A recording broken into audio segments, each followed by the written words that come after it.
The Deep Space Monitoring Station in Antarctica picked up the signal at 3:47 a.m. Earth Standard Time. At first, the night shift operator thought it was a glitch in the system. The readings were unlike anything ever recorded. A massive collection of objects moving at speeds that shouldn't be possible, decelerating as they approached the outer edges of our solar system. Within minutes, every major observatory and space tracking station on Earth confirmed the same readings. Something big was coming, and it wasn't trying to hide. Admiral James Walker was sleeping when the call came. He had been in charge of the United Earth Defense Force for just 6 months, a position created more for show than actual need. At least, that's what most people thought. As he rushed through the underground corridors of the Global Defense Command Center in Colorado, he knew better. "Status report," he ordered, entering the command center. The massive wall of screens showed various views of the incoming objects, now clearly visible as ships. Their metal hulls reflected the distant sunlight, making them look like stars moving against the black of space. "Sir, we count over 300 vessels of varying sizes," reported Lieutenant Adams, her eyes fixed on the data streaming across her screen. "The largest one is roughly the size of Manhattan. They've taken up position just beyond Mars' orbit." Walker stood straight, his hands clasped behind his back. After years of preparation, it was finally happening. First contact, but not the way anyone had hoped. "Have they made any attempts to communicate?" he asked, though he already knew the answer. An invasion force this size wasn't here for pleasant conversation. "No, sir, but our quantum sensors are picking up massive energy readings. Their weapon systems appear to be powered down, but they're ready to go hot at a moment's notice." The Admiral walked closer to the main screen, studying the formation of the alien fleet. It was a classic intimidation tactic, spread out enough to show their numbers, but tight enough to demonstrate discipline. These weren't pirates or raiders. This was a professional military force. "Wake up the Joint Chiefs," Walker ordered, "and get me a direct line to the World Council. It's time to activate Protocol Omega." As his orders were carried out, Walker thought about the weight of what was coming. Humanity had dreamed of this moment for centuries, proof that we weren't alone in the universe. But now that it was here, it came with the threat of extinction. The command center burst into controlled chaos as more personnel poured in. Satellite feeds were rerouted, defense systems were brought online, and emergency channels were opened to military bases worldwide. Through it all, Walker remained calm. They had planned for this. "Sir," Lieutenant Adams called out, her voice tense, "we're detecting energy spikes from the alien fleet. They're powering up their communication arrays." "Put it on all channels," Walker commanded. "Let's hear what they have to say." The screens flickered, and a figure appeared. It looked surprisingly human-like, tall and lean, with pale gray skin and eyes that seemed to glow with an inner light. When it spoke, its words were automatically translated by the AI systems. "People of Earth," the figure began, its tone carrying the unmistakable authority of someone used to being obeyed. "I am Lord Grey, representative of the Galactic Empire. Your world exists in unclaimed space, and by right of expansion, we claim it as our own. Submit to Imperial rule, and you will be granted protectorate status. Resist, and you will be subdued. You have 6 Earth hours to provide your answer." The transmission cut off, leaving the command center in silence. Walker allowed himself a small smile. The Empire clearly expected a primitive world, scared and overwhelmed by their show of force. They had no idea what humanity had been preparing for. No idea about the weapons hidden beneath mountains and oceans. No idea that their arrival had been anticipated for decades. "Send word to all stations," Walker ordered. "Initiate Project Guardian. And someone wake up Dr. Stone. She'll want to see her life's work in action." As the orders went out, Walker looked at the alien fleet displayed on the screens. They thought they were here to conquer Earth. Instead, they were about to learn why humanity had survived every threat it had ever faced. The Empire was about to receive an education in human ingenuity. The World Council gathered in their underground chamber beneath the Swiss Alps. 50 leaders of Earth's most powerful nations sat around a circular table, their faces lit by the soft blue glow of holographic displays.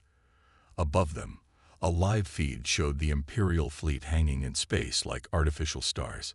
Admiral Walker stood at the center of the chamber, his uniform crisp despite the early morning chaos. "The Empire's ships carry enough firepower to glass our major cities within minutes," he explained, pointing to the tactical displays. "But they won't do that. They want Earth's resources and population intact." "How can you be so sure?" asked the Chinese president, her voice sharp with concern. "Because if they wanted us dead, we'd be dead already," Walker replied simply. "They want submission, not destruction." The chamber's main screen lit up with a warning. Lord Grey was broadcasting again, this time directly to the World Council chamber.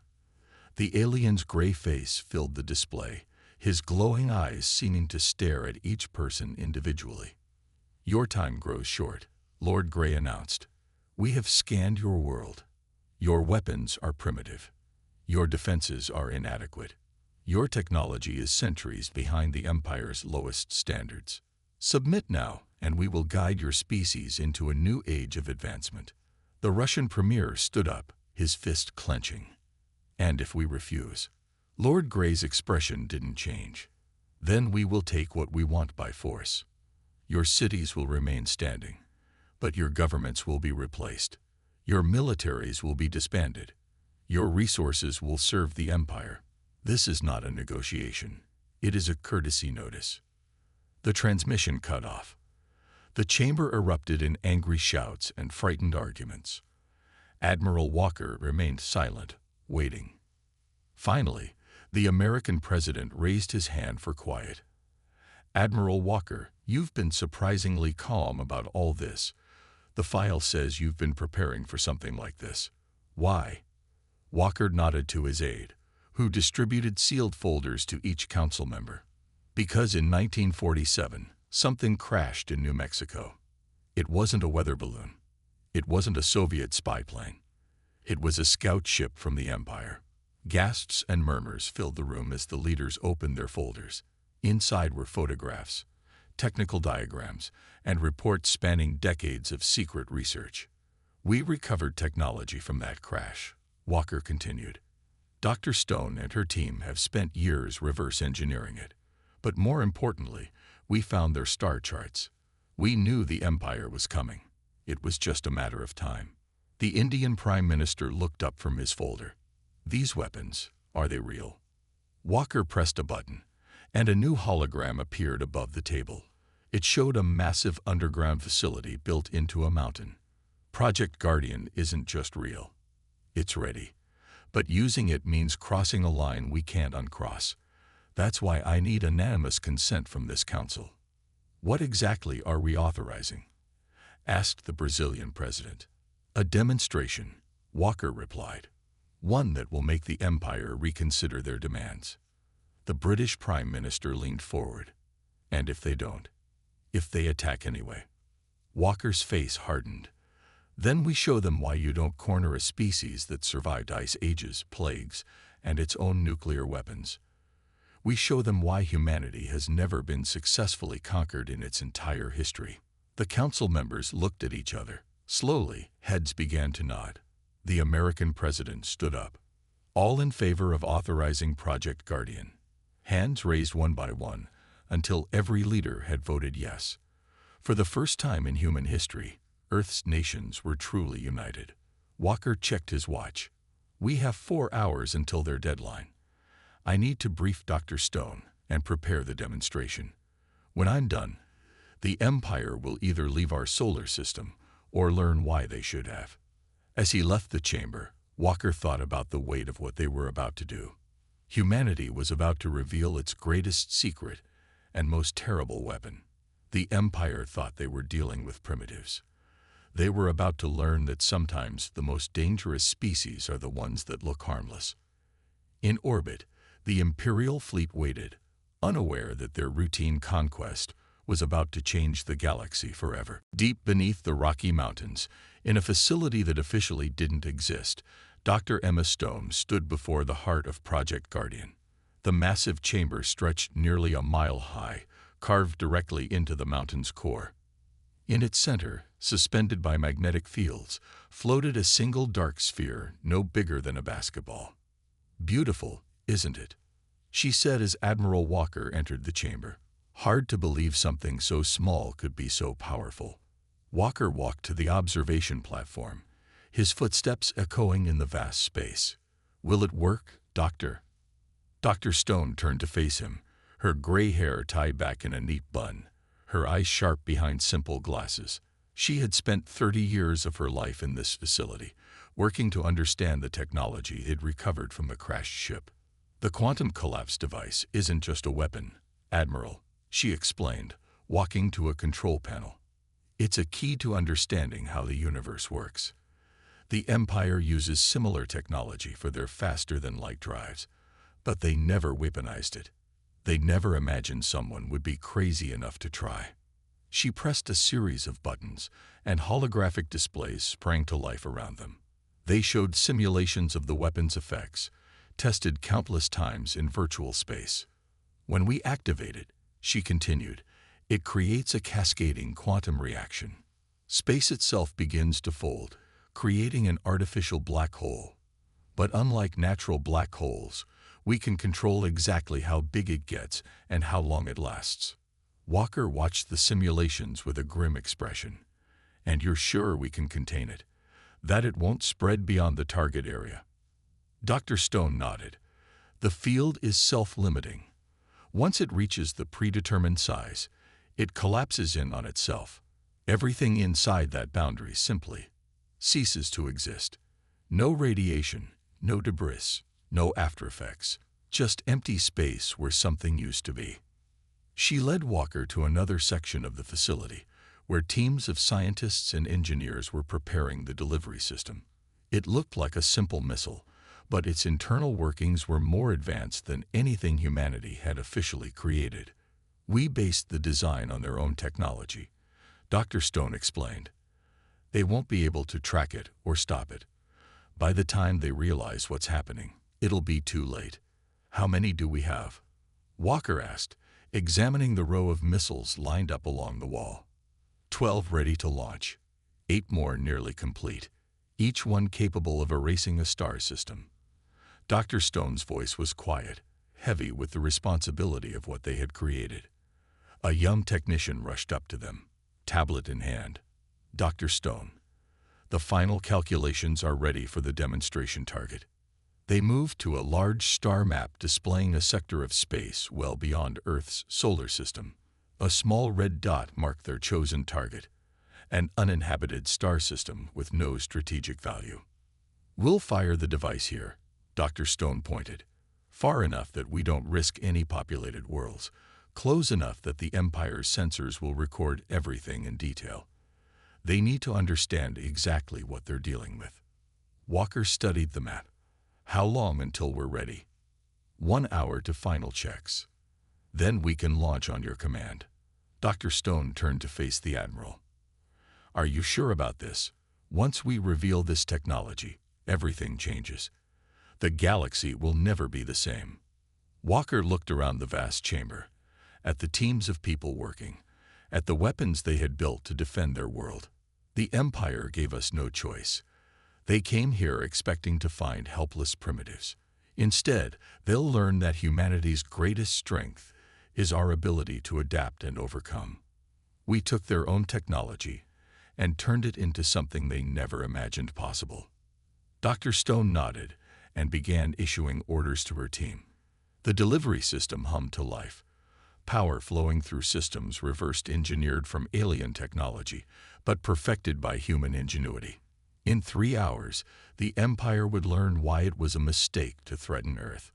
They would learn that sometimes the most dangerous species aren't the ones with the biggest ships or the most advanced technology.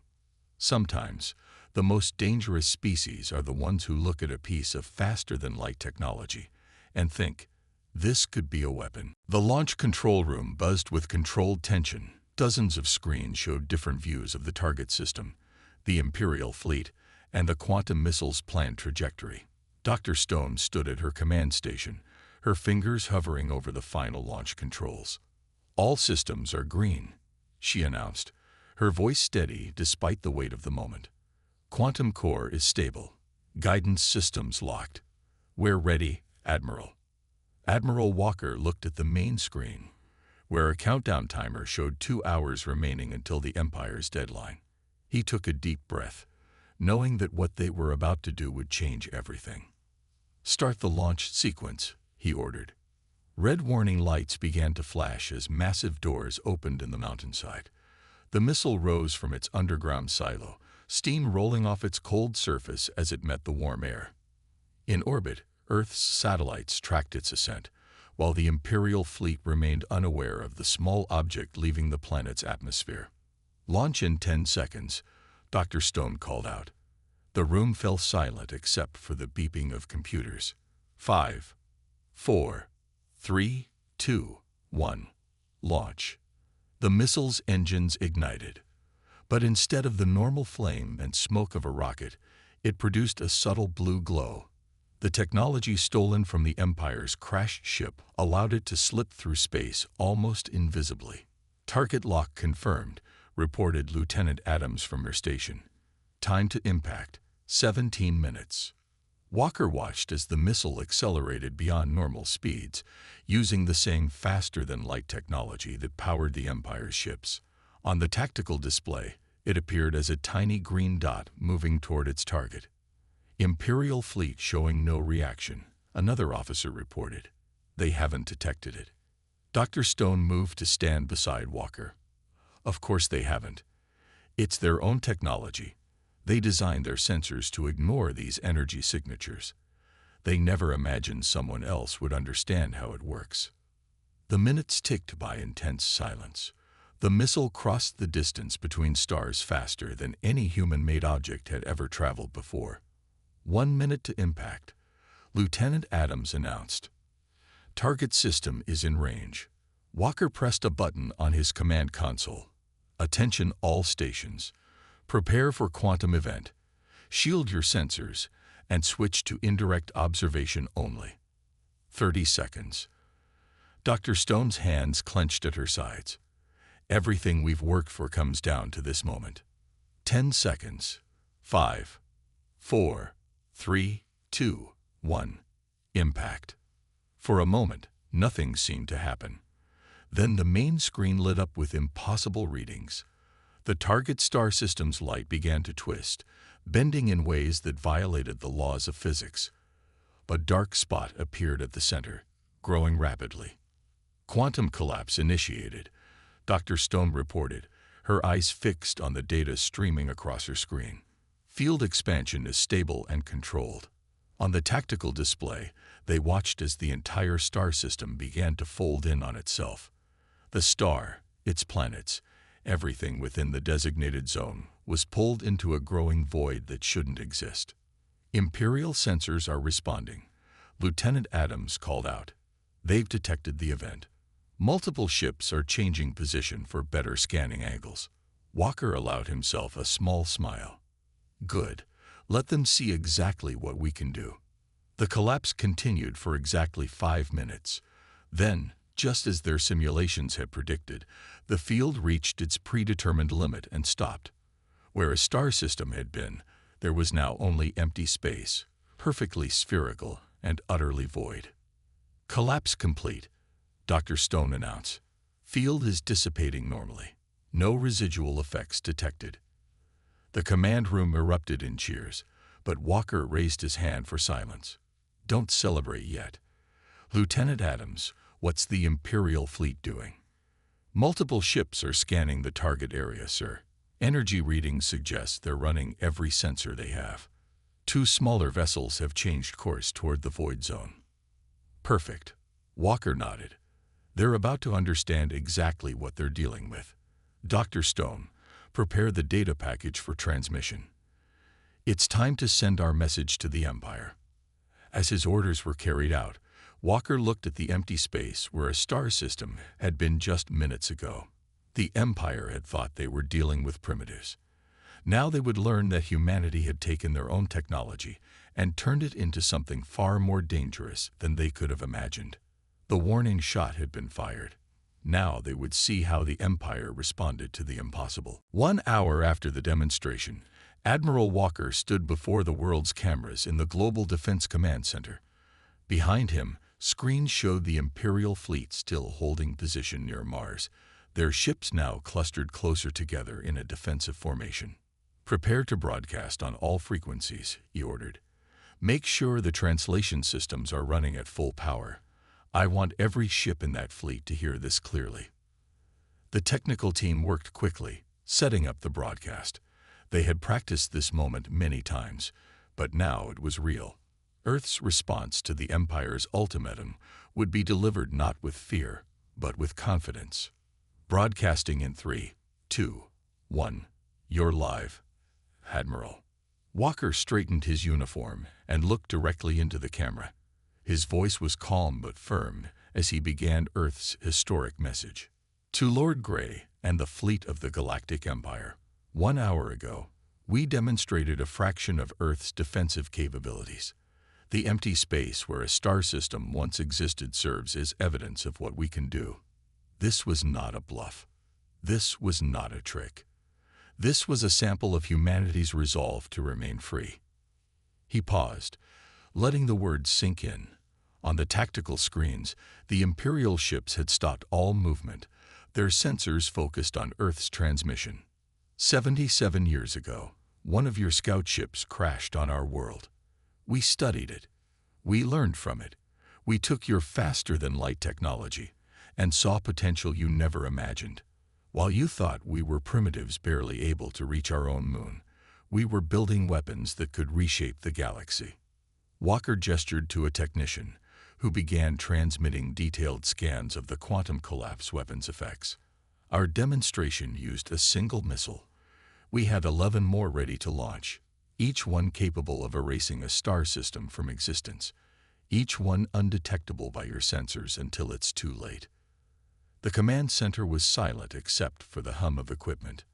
Everyone watched as data streamed to the Imperial fleet, proving that Earth's demonstration was no accident or natural phenomenon. "We do not want war," Walker continued. "We do not seek conflict. But know this, if you force our hand, we will not hesitate. If you attack Earth, we will not target your fleet. We will not waste time with ship-to-ship combat. We will strike at the heart of your empire, your core worlds, your seat of power. Everything you value will cease to exist." Dr. Stone stepped forward, handing Walker a final data packet. He held it up to the camera. "Attached to this transmission is proof that we know the locations of your most important systems. We know where your government centers are. We know where your leaders live. This is not a threat. It is a promise. Leave our solar system. Acknowledge Earth's independence. Accept that we are not yours to conquer." On the tactical displays, the Imperial ships began showing signs of increased activity. Power readings spiked as they processed Earth's message and the proof behind it. "You have 1 hour to begin your withdrawal," Walker stated firmly. "If a single Imperial ship remains in our solar system after that time, we will demonstrate our resolve again. And this time, the target will not be an empty star system." He paused one final time, his next words carrying the weight of all humanity's determination. "We survived ice ages. We survived plagues. We survived our own world wars. We survived every challenge nature and our own species threw at us. Do not test our will to survive you. This is humanity's first and only warning. Choose wisely." The transmission ended. In the command center, everyone held their breath, watching the Imperial fleet's reactions. Minutes passed like hours as they waited for a response. Finally, Lieutenant Adams broke the silence. "Sir, energy spikes detected in the Imperial fleet. They're powering down their weapons. Multiple ships are changing orientation." Walker nodded slowly. "They're preparing to leave. Keep monitoring them. Dr. Stone, maintain missile readiness until every last ship is gone." As the massive Imperial vessels began their slow turn away from Earth, Walker thought about how this day would be remembered, not as the day humanity went to war, but as the day humanity proved it would never be conquered. The Empire had come expecting to find primitives. Instead, they found equals who had turned their own technology against them. They found humanity. Aboard the Imperial flagship Star Sovereign, Lord Grey stood before the Emergency Council meeting, his usual confidence shaken. The massive holographic chamber showed the faces of 12 Imperial High Commanders, all connected from their respective sectors of the Empire. "Impossible," High Commander Rex muttered, watching the replay of the quantum collapse weapons effects. "They couldn't have developed this. They're primitives who barely reached their moon." Commander Marcus, the youngest member of the council, leaned forward in his chair. His experience with frontier worlds had taught him never to underestimate developing species, and yet we all saw what they did. An entire star system gone, not destroyed, erased from existence. The room erupted in heated debate. Some commanders demanded immediate military action. Others called for a full retreat. Lord Grey waited for the noise to die down before speaking. "They reversed-engineered the technology from one of our scout ships," he explained, his voice tight with frustration. "A ship that crashed on their world before we even knew they were intelligent. They didn't just understand our technology. They weaponized it in ways our scientists never considered possible." The central display showed the scanning data from the demonstration. Numbers and readings that shouldn't be possible scrolled across the screen. The Empire's best scientists were still trying to understand how the humans had achieved this. Commander Marcus stood up. "We need to withdraw. Now. This isn't about military strength anymore. These humans, they think differently than us. They look at faster-than-light technology and see a weapon. What else have they discovered that we never thought of?" "Coward," shouted High Commander Rex. "They have 12 missiles. We have thousands of ships." "And what good are our ships," Marcus countered, "if they can erase our home worlds from existence? They know where our capitals are. They showed us proof. One missile could eliminate the entire Imperial Senate." The chamber fell silent as the implications sank in. The Empire had ruled the galaxy through superior technology and overwhelming military force. But now they faced a species that had turned their own technology against them. Lord Grey brought up another display, showing the scanned results from Earth. "There's more. We've detected similar energy signatures from multiple locations on their planet. Hidden facilities, buried deep in their mountains and oceans. They've been preparing for this moment for decades." "How?" one of the commanders asked. "How did we miss this?" Commander Marcus laughed without humor. "Because we were arrogant. We saw their primitive spaceships, their basic satellites, their limited colonization of their solar system. We never thought to look deeper. We never imagined they could keep such secrets." New data flashed across the screens, more detailed scans of Earth's defenses, hidden bases, underground facilities, and energy signatures that suggested weapons they couldn't even understand. "They're not just dangerous because of these quantum weapons," Marcus continued. "They're dangerous because they've proven they can outthink us. They took our technology and did something with it that none of us ever imagined possible. What else are they capable of?" Lord Grey watched as the council's mood shifted. Fear was replacing anger. Respect was replacing contempt. This was not how first contact scenarios usually went. "We have 20 minutes until their deadline," he announced. "I need a decision.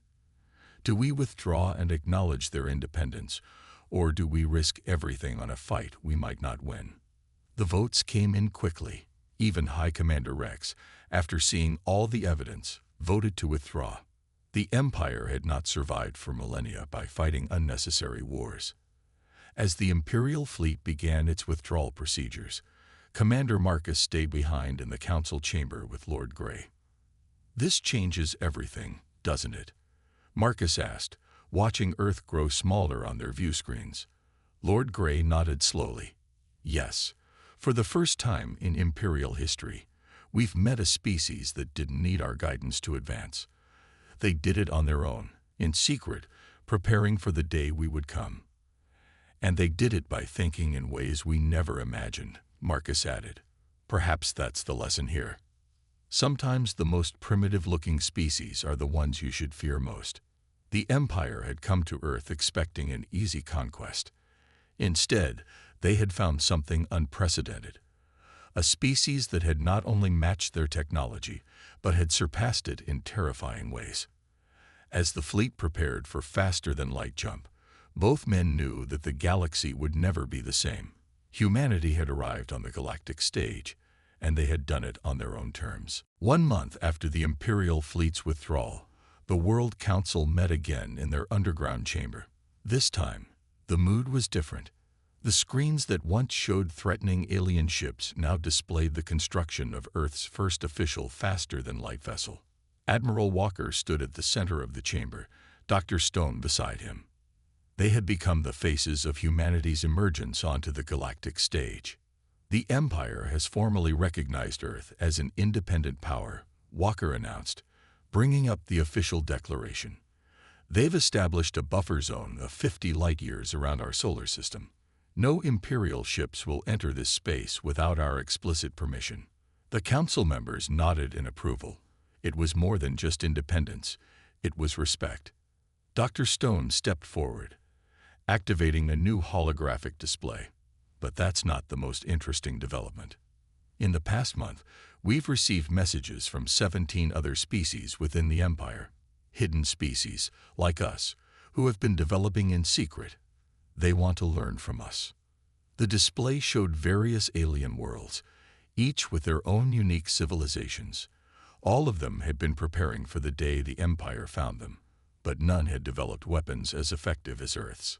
They're calling it the Earth approach now, Walker explained with a slight smile, using the Empire's own technology against them, turning their tools into our tools. Other species are starting to think like humans. The American president leaned forward. And the quantum weapons? Have others developed them? No, Dr. Stone replied. And we won't share that technology. The ability to erase entire star systems, that's too much power for anyone to have. Even us. The 11 remaining missiles stay in storage as our insurance policy. The council chamber's main screen shifted to show a new image, Earth's first embassy being constructed on a neutral world. It would serve as a meeting point between humanity and other species, both those within and outside the Empire. We've started something new, Walker continued. The Empire has ruled through force for thousands of years. But we showed them a different kind of strength. Not just military power, but the power of innovation, of thinking differently. Dr. Stone pulled up another display, showing the progress of their new projects. We're already adapting more Imperial technology, but we're doing it our way. Their medical tools, their environmental systems, their communication devices, we're finding new uses for all of them. And the Empire? Asked the Chinese president. What are they doing? Walker brought up the latest intelligence reports. Learning. Adapting. For the first time in their history, they're facing the possibility that their way isn't the only way. Commander Marcus has been promoted to oversee a new division focused on alternative technological applications. The room filled with light laughter. The Empire was trying to learn to think like humans. But our greatest achievement isn't the weapons or the technology, Dr. Stone added. It's what we proved. That a species doesn't need to be the biggest or the most advanced to be powerful. It just needs to think creatively and be prepared. Admiral Walker looked around the chamber, at the leaders of a world that had never been more united. 1 month ago, we faced extinction. Instead, we earned our place among the stars, not through conquest or submission, but through innovation and determination. The World Council stood as one, a gesture that would have been impossible before the Empire's arrival. Earth had changed. Humanity had changed, and they had changed the galaxy with them. The Empire came to claim us, Walker concluded. Instead, we showed them, and the entire galaxy, something new. that sometimes the most powerful species isn't the one with the biggest fleet or the most advanced technology. Sometimes it's the species that looks at a piece of faster-than-light technology and asks, what else can this do? Above the chamber, through layers of mountain and steel, the stars shone in a sky that no longer seemed like a barrier. It was a road, leading to a future where humanity would make its own path among the stars. They had given the Empire their warning, but more importantly, they had given the galaxy hope. Hope that any species, no matter how small or primitive they might appear, could stand up and claim their place in the universe. A new era had begun, and humanity was ready.